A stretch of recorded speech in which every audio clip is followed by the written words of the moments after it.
Hoy hablaremos de algunas de las historias más escalofriantes de estas fechas. Como sabrás, estamos celebrando octubre.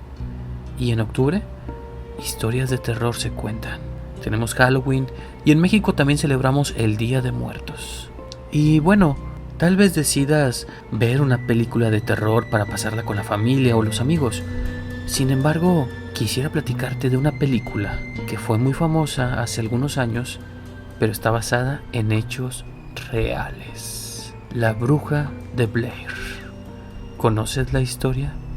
Se estrenó en 1999 con el nombre El Proyecto de la Bruja de Blair. Esta película independiente causó gran revuelo, pues fue vendida como si fuera un film verdadero.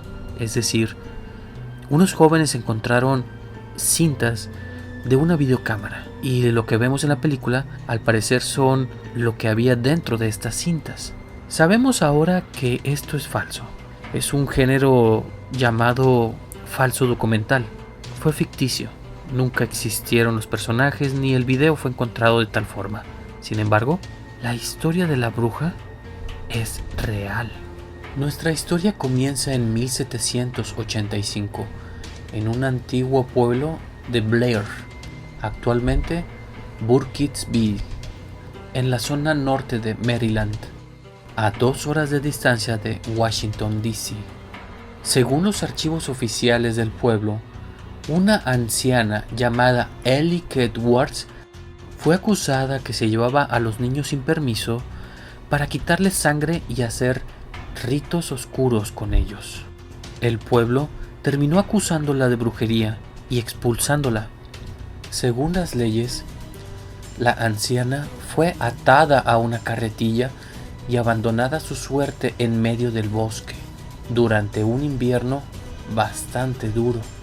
La gente dio por hecho que esta bruja había muerto y continuaron con sus rutinas cotidianas. Sin embargo, un año después, la hija del magistrado desapareció durante la primer nevada. Una semana más tarde, el mismo fiscal que condenó a la bruja también desapareció. Cuando finalizó el invierno, la mitad de los niños del pueblo habían desaparecido. No solo eso, todos aquellos adultos que habían acusado a esa anciana también desaparecieron sin dejar rastro. Y como no habían encontrado a la anciana, dieron por hecho que había regresado del más allá para llevárselos a todos en venganza. Los que quedaron en el pueblo tomaron sus cosas y huyeron, y juraron jamás volver a decir el nombre de esta bruja. Mucho tiempo después, en 1824, se fundaría un pueblo, el pueblo de Burkittsville. Estas personas que acababan de llegar, si bien no conocían del todo la leyenda, habían afirmado que una mujer muy pálida y muy delgada los observaba desde el otro lado del río. Cuando fueron a investigar este reporte, las autoridades tuvieron que lamentar la pérdida de una jovencita de 10 años, Eileen Trickle, quien se sumergió en el río y ya no salió. Como dato curioso, a partir de este día, el río había perdido su pureza y su potabilidad, algo bastante terrorífico. En 1866, otra niña de 8 años desapareció y salieron varios grupos de personas a buscarla. Finalmente la niña regresó por sus propios medios, pero un equipo de varios hombres no regresó. Cuando fueron a buscarlos, los encontraron cerca del temible bosque donde han visto a la bruja. Los 5 hombres estaban atados entre sí y destripados. Acontecimientos más modernos son entre 1940 y 1941. En la localidad de Burkittsville volvería a ser escenario de algo espantoso. 7 niños habían desaparecido. El primer sospechoso fue un anciano ermitaño que vivía en las afueras del pueblo. Se encontraba en el mercado gritando que por fin había terminado. Al revisar su casa encontraron el cuerpo de los 7 niños en pequeñas tumbas destripados. Lo más curioso es que cuando fue condenado a la horca y estaban a punto de cumplir con la sentencia, él decía que una bruja se lo había ordenado.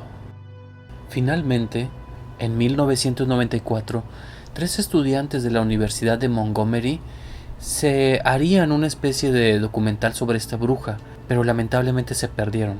Solamente encontraron el coche del joven y a ellos no los encontraron. Un tiempo después, un joven estudiante que hacía un recorrido encontró enterrados a poca profundidad los restos de las filminas y del equipo que estos estudiantes tenían que estaban haciendo este documental. De aquí se basan para hacer la película que tú conoces. Es decir, todo lo que acabas de escuchar, que parece una historia de terror bastante impactante, es real. Así que ya lo sabes, una excelente opción para disfrutar este Halloween o Día de Muertos en familia. Mi nombre es Alejandro Ahumada y deseo que te la pases muy bien en compañía de tus seres queridos en estas fiestas. ¿O te atreverías a verlo solo? Recuerda, no solo el miedo es para asustar, también es para unirnos. Nos vemos en la próxima.